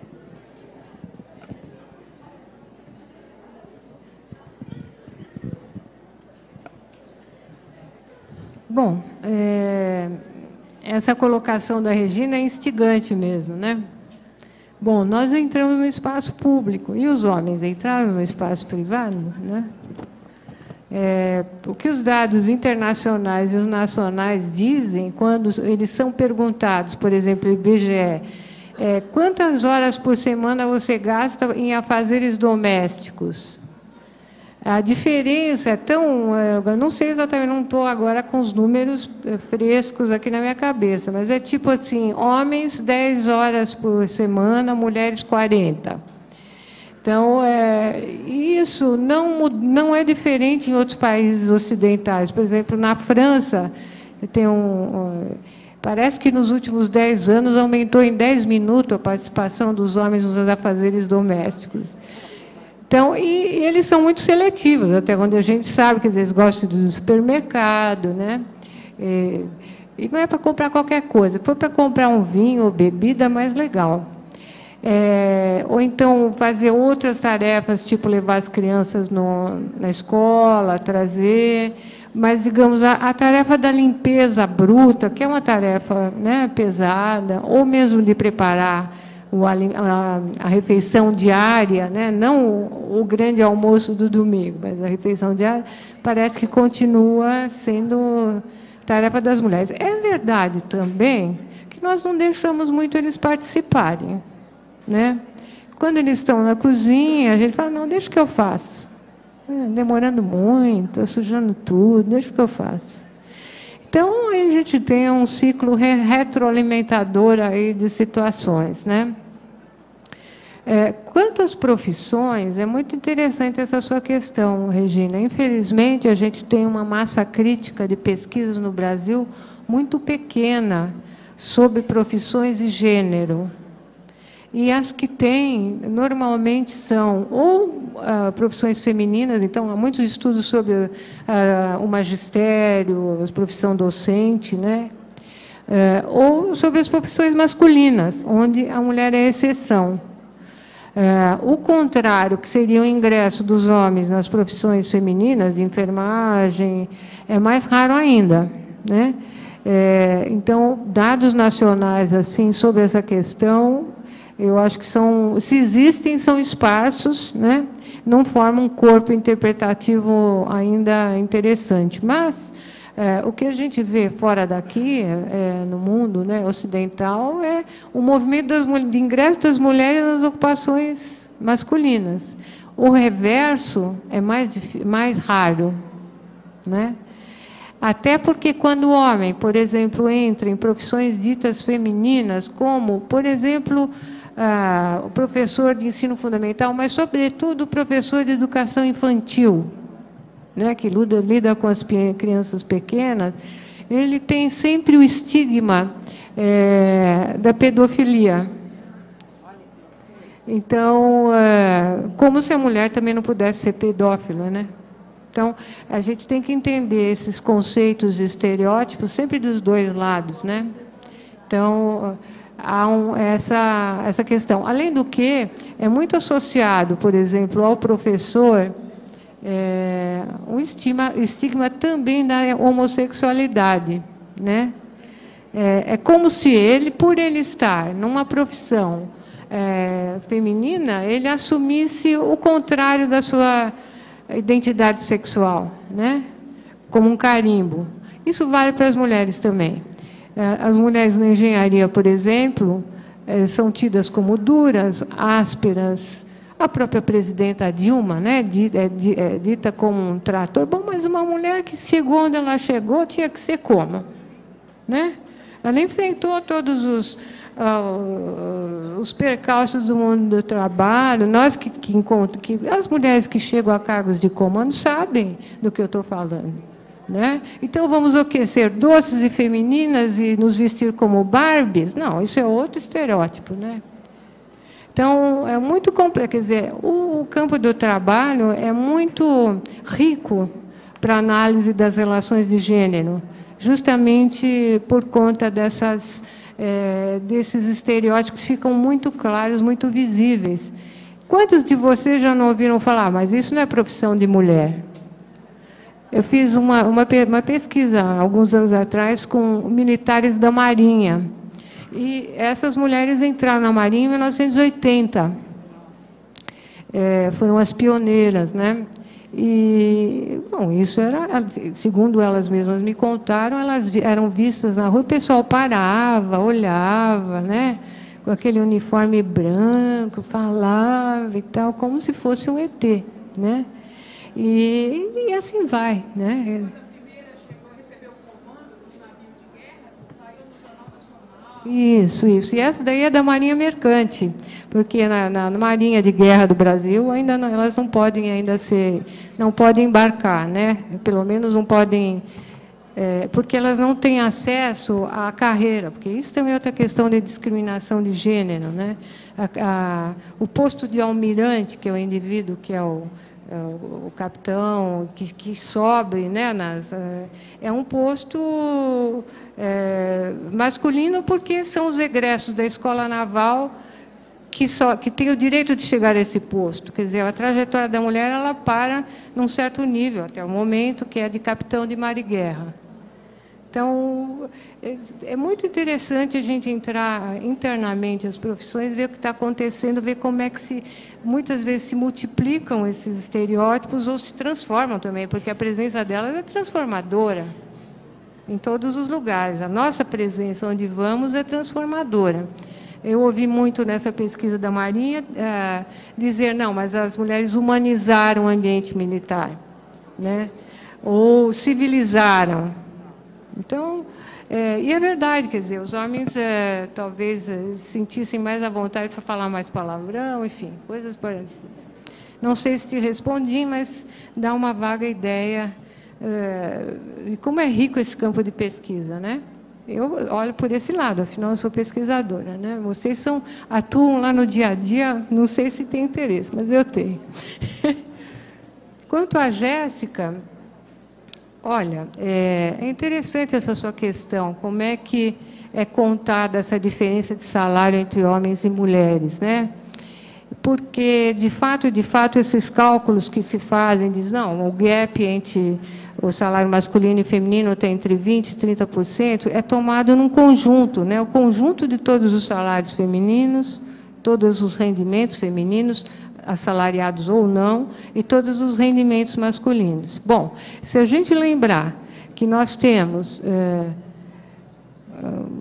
quase 20%, um pouco menos de 20% da força de trabalho feminina que é trabalhadora doméstica e que ganha, no máximo, um salário mínimo, estourando 2, então a gente já pode imaginar como esse conjunto de valores é puxado para baixo, né?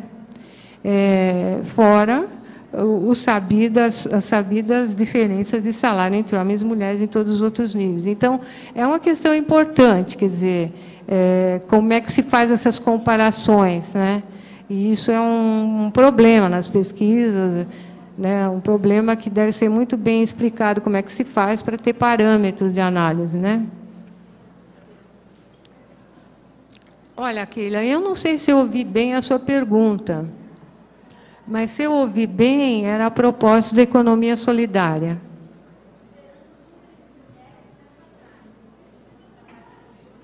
Ela quer que você discuta a questão do número? Ela coloca a questão da presença feminina nesta atividade que hoje está muito presente, né? Nas instituições e tal. A economia solidária é outro campo que não se sabe bem direito o que é, né? É uma área de contornos muito fluidos, né? E existem várias definições, conforme os estudiosos, né? Mas o que a gente tem visto aqui no Brasil, né, é uma feminização, sim, dessa área da economia solidária. Por quê?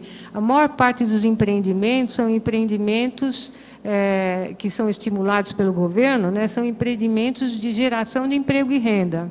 E quem vai se ocupar dessas funções, em geral, são as mulheres mais velhas, ou pardas ou negras, e que não tiveram outras oportunidades de escolaridade, portanto, escolaridade baixa, e que precisam desesperadamente sair da miséria, né? Então, a gente poderia até pensar que há quem diga, não sou eu que digo, né? Não sou especialista em economia solidária, mas há quem diga que você estaria trabalhando num patamar muito inferior, né? Um patamar de miséria mesmo, né? Quer dizer, o ganho, algumas pesquisas que têm sido feitas, eu te recomendaria um grande estudo que foi feito pela Unicamp sobre economia solidária recentemente. Provavelmente, se você entrar no site do IFISH, do Instituto de Filosofia e Ciências Humanas, o nome da pesquisa chama-se Novas Configurações do Trabalho, a Economia Solidária e a Questão de Gênero. Então, foi feita uma pesquisa muito grande sobre a base de dados da própria Secretaria de Economia Solidária. Tem uma base de dados chamada Senais, né? Uma base dela. E, então, o primeiro passo que se fez, eu participei dessa pesquisa, foi ver, afinal das contas, esse cadastro, né, como é que estava. E a primeira má notícia é que grande parte daqueles empreendimentos registrados não existia mais, né? Então, são empreendimentos de duração irregular, né? Onde a maioria é mulher, sobretudo nas áreas de costura, nas áreas de calçados, alimentação, artesanato, mas também de lixo reciclado. No lixo reciclado, existem várias pesquisas que já foram feitas com a perspectiva de gênero nas cooperativas de lixo reciclado. Então, você tem também aí uma divisão sexual do trabalho. Normalmente, são os homens que buscam os resíduos e lá dentro, na separação, na triagem, um grande número de trabalhadoras é do sexo feminino. Então, o que se constatou é que o ganho é incipiente mesmo, na grande maioria dos casos. Há empreendimentos exitosos, mas a grande maioria dos empreendimentos é penoso, sabe? É muita penúria, muito trabalho para pouco ganho, né? Então, há uma série de questões que se levantaram sobre o trabalho feito em economia solidária.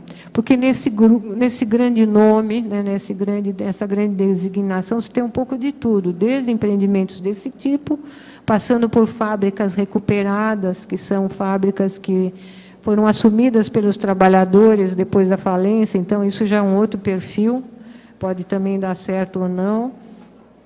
Enfim, você tem uma série de cooperativas de trabalho, por exemplo, cooperativas de agenciamento de mão de obra, muitas delas estão cadastradas, são entendidas como um empreendimento de economia solidária. Então, tem um pouco de tudo, digamos assim, um ambiente um pouco vasto e complexo. Mas eu sugeriria essa pesquisa, se você quisesse se aprofundar. Pessoal, já foram as 3 questões, a gente vai abrir para mais 3 questões. Eu gostaria de fazer uma e a gente abriria para mais 2. E aí, a gente, caso não tenha mais perguntas, nós, 15 para as 10, que horas são agora? Ótimo. No 15 para as 10, possivelmente, a gente já estaria finalizando para estar entregando por turma os certificados e com os seus respectivos professores. Tá? Então, uma pergunta que eu gostaria de estar, assim, colocando para debate. Bom, considerando o processo de globalização da economia que nós vivemos hoje, no século XXI, e as mudanças do processo produtivo,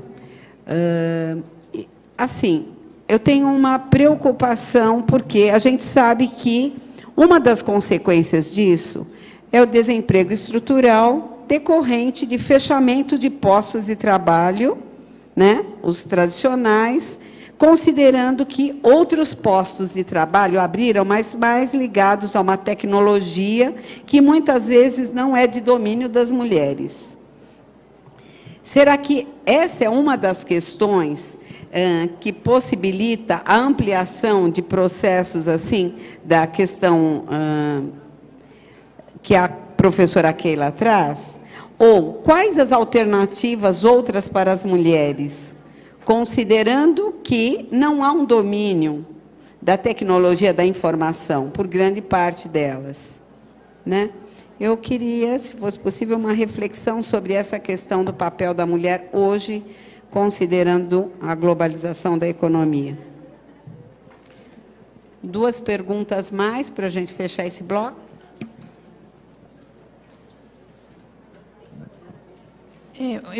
Eu pediria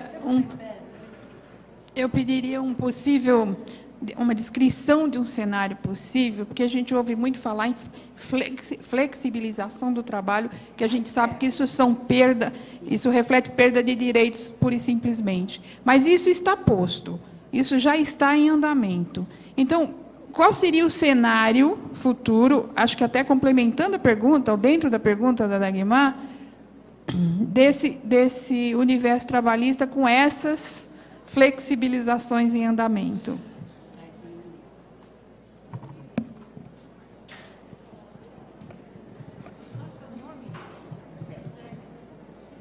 Meu nome é Hugo, eu sou estudante do 1º semestre de Serviço Social. A questão que eu queria fazer é sobre o serviço informal, principalmente na parte das mulheres. O que acontece? Ano passado, eu fiz uma visita a um determinado lugar aqui em Guarulhos, na região do Presidente Dutra, que trabalha com reciclagem. É um galpão e a minha questão seria exatamente essa.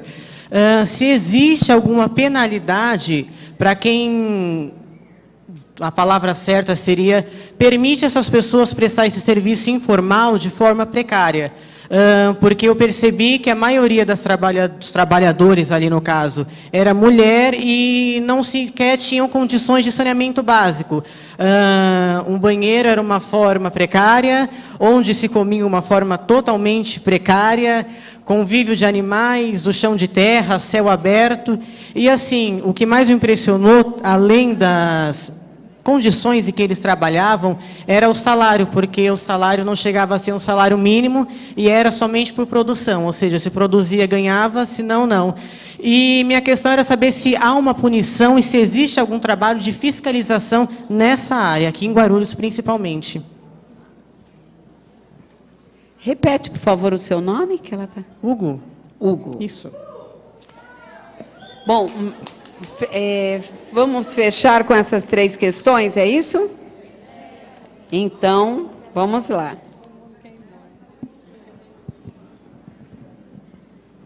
Bom, as questões são todas muito difíceis. Vou tentar responder.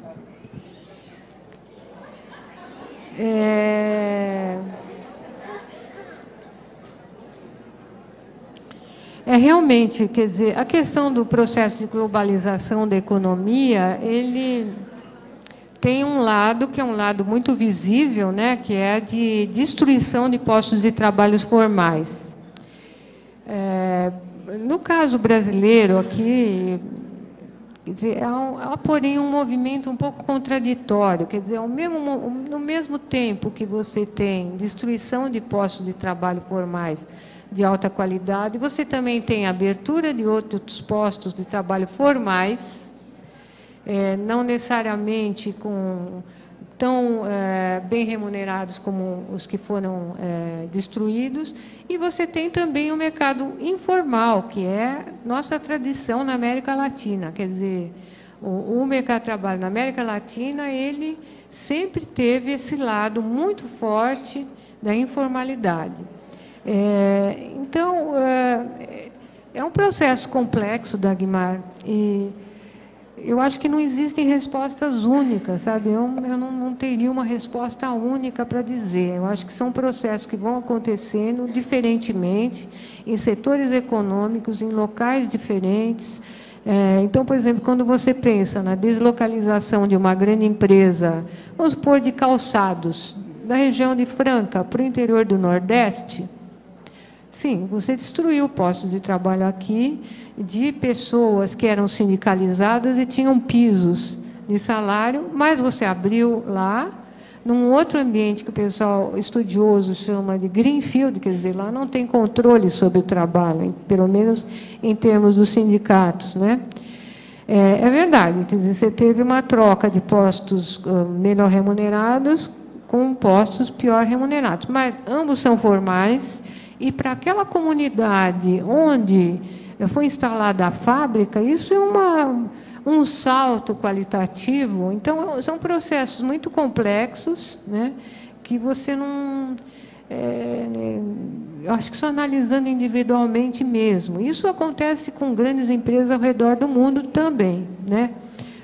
Essa deslocalização das empresas para a China, por exemplo, né? Tem a ver com os custos do trabalho. Quanto à questão da tecnologia,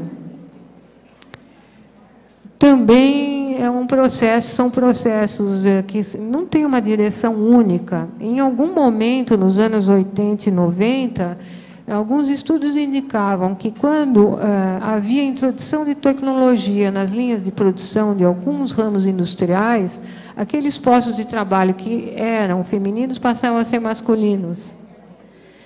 Mas isso era em determinados ramos e naquele momento, né? não tem dúvida que a tecnologia ela vem auxiliar o trabalho de homens e mulheres, em termos de esforço físico. Vamos pensar na construção civil. Se a gente vê como é que são construídos os prédios hoje, né, a tecnologia está presente em todos os sentidos. Tem guindastes, grandes máquinas, pequenas máquinas, um processo produtivo que já vem quase pronto para o lugar de trabalho, organização do canteiro de forma diferente. Então, eu acho que diminuiu muito, digamos assim, o aspecto penoso, né, do trabalho da construção civil. Teve outras consequências, provavelmente, tá? Quer dizer, muita gente que não tinha qualificação perdeu seu posto. Os operadores de máquina tiveram que ser reciclados para poder encarar essa nova situação. Enfim, então, acho que não existe isso eu tenho certeza, não existe um movimento único, uma direção única nesse movimento, né? Espero ter respondido. Quanto à Zélia, realmente, o que se tem falado em termos de flexibilização dos direitos do trabalho é em termos de direitos adquiridos antigamente. Quer dizer, por isso que se flexibiliza, né? Eram coisas adquiridas que passaram a mudar de cara, né? Eu não sei te dizer qual é, digamos, a perspectiva do universo futuro trabalhista. Mas uma coisa eu tenho certeza, ele é bastante heterogêneo hoje. E eu acho que tende a continuar a ser dessa maneira. Você vai ter a convivência da flexibilização com a formalização, que é justamente o que eu disse rapidamente na apresentação. Hoje em dia você tem a informalidade e a flexibilização no coração mesmo da formalidade, né? Das grandes empresas, daqueles empregos de carreira. Muitos tiveram as suas regras de trabalho flexibilizadas, muitos trabalham em casa, recebem de forma diferente, inclusive participação nos lucros. Então, também aí eu acho que, de uma forma geral, a flexibilização dos direitos tem penalizado os trabalhadores mais vulneráveis. Mas também é um processo múltiplo, que eu acho que não dá para... O cenário, eu acho que é um cenário heterogêneo, na minha percepção. E, olha, Hugo, eu não estou a par exatamente das regras de fiscalização do trabalho, mas a gente sabe que existem regras claras sobre ambientes insalubres, por exemplo, né? As empresas podem ser multadas, etc. Só que, como a maioria dessas cooperativas é informal, provavelmente ou não tem registro, ou o Ministério do Trabalho talvez nunca chegue lá, né? Sobre a insalubridade existem leis claras, né? Sobre ganhos é a questão da flexibilidade, quer dizer, ali está estabelecido que a pessoa não ganha o salário, ela ganha por produção. Então, essa é a regra. É uma regra perversa, nesse caso da reciclagem, mas é a regra. Então, eu acho que é um universo onde não há controle do Estado, não há legislação ainda que possa regulamentar a situação, que é precária, sim, como você mesmo viu. Pessoal, olha, vocês viram que é ampla essa discussão, mas, no geral, a contribuição maravilhosa com esses dados, essas reflexões sobre as experiências que a nossa convidada traz, nos dá exatamente a dimensão que estamos, que o trabalho ele está num processo de mudança. Historicamente, ele vai para caminhos que muitas vezes não há exatamente... a gente sabe exatamente qual será o final, porque ele tem várias tendências. Agora, uma coisa nós identificamos, isso a gente reflete no nosso curso cotidianamente. É dentro de uma lógica neoliberal, né, que isso a gente, inclusive, vai retomar em sala de aula, todos os professores, e que tem essa dimensão, o trabalho onde todos nós estamos inseridos. Eu espero que vocês tenham conseguido aproveitar desses dados, né? e a contribuição, tá, da doutora para nós, dentro de um olhar da sociologia e que muito contribui para o serviço social. Eu quero agradecê-la e a presença de todos, relembrando que vocês deverão ficar aqui após esse fechamento para entrega dos certificados. Queria que você se despedisse, e nós temos que agradecer você com essa excelente contribuição, não é? E um olhar de pesquisador que qualifica muito a atuação do profissional em serviço social. Muito obrigada, viu?